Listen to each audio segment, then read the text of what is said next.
যেভাবে সূচনা ঘটেছিল, নুরুল্লাহ আর আমি ব্যাচমেট, আমরা বিশ্ব সাহিত্য কেন্দ্রে আসা শুরু করে। বিশ্ব সাহিত্য কেন্দ্র আসলে আমাদের কাছে একটা অন্যরকম একটা দরজা ছিল, অন্যরকম বিশ্বকে অন্যরকম ভাবে বোঝার জন্য।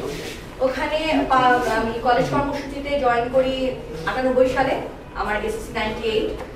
অ্যাপ্রিসিয়েশন কোর্সটা আমার করা হয় হচ্ছে 2001 সালে না 2 সালে, নুরুল্লাহ আমার ঠিক মনে নেই। আমরা সম্ভবত আমি সম্ভবত 2 নাম্বার ব্যাচ।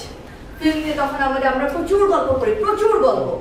ইস্পাত পড়ছি, সপ্তপদী পড়ছি, আমরা মানে প্রেমের গল্প পড়ি, মারামারি গল্প পড়ি, বাপ ছেলের কান্নাকাটি গল্প পড়ি। তখন মনে হলে গল্প তো পড়ছি, তাহলে গল্পটা বলবো কিভাবে, কে কিভাবে বলতে চায়।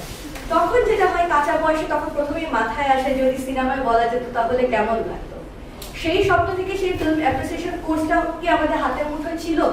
আসলে ছিল না, আসলেই কিন্তু ছিল না। আমি যদি অন্য কোনো জায়গায় দেখে বসে স্বপ্নটা দেখতাম, তাহলে হয়তো আমি ওই অ্যাপ্রিসিয়েশন কোর্সটা দেখতে পারতাম না। স্বপ্ন কিন্তু আমার এখনো আছে, আর 5 বছর পরে হয়তো আমি একটা সিনেমা বানাবো বলছি ভাই, প্রিপারেশন নিচ্ছি, স্ক্রিপ্ট লিখছি।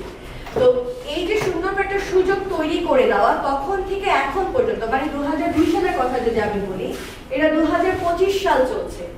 এত বছর ধরে এই জার্নিটাকে কন্টিনিউ করে রাখাও কিন্তু কম কথা না, যেটা কচি ভাই করেছে। আমি সবার কাছ থেকে কচি ভাইয়ের জন্য একটা ছোট হাততালি চাচ্ছি। অনেক বড় একটা ব্যাপার, অনেক বড় একটা ব্যাপার। দেখেন এখানে আমি যে দাঁড়িয়ে আছি, আমি মানে ক্যারিয়ার নিয়ে অনেক আগে গেছে। আমার আগে যে ভাইরা বলে গেলেন, উনি ক্যারিয়ার নিয়ে আগিয়ে গেছেন, নুরুল্লাহ ক্যারিয়ার নিয়ে আগিয়ে গেছেন, কিন্তু আবার দেখেন ঘুরে ফিরে কিন্তু আমরা স্বপ্নের কাছাকাছি আসছি। যদি আব্দুল্লাহ হোসেন স্যার করে থাকেন, যদি অন্য স্যার করে থাকেন, তাহলে কচি ভাই তো সেই স্বপ্ন তৈরির কাজটাই করেছেন। তাহলে এই তৈরির কাজটা যেই করুক না কেন, এই তৈরির কাজটা কিন্তু কখনোই ছোট না। এবং আমি মনে করি কচি ভাইয়ের মাধ্যমে আরো অনেকেই কিন্তু এই স্বপ্ন তৈরির কারখানা তৈরি করছে। এটাও অনেক বড় একটা গুরুত্বপূর্ণ কাজ, যে একজন তৈরি করে গেছে সেটাই শুধু চলতে থাকবে তা না।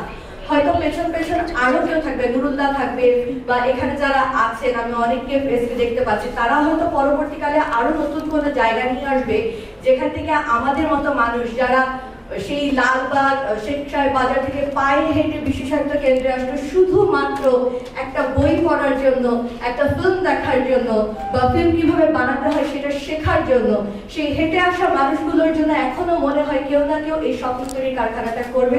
কচি ভাই আপনাকে অনেক ধন্যবাদ, আপনি যে মনে করে আমাকে আমন্ত্রণ জানান, আমি এটাতে অনেক বেশি খুশি হই।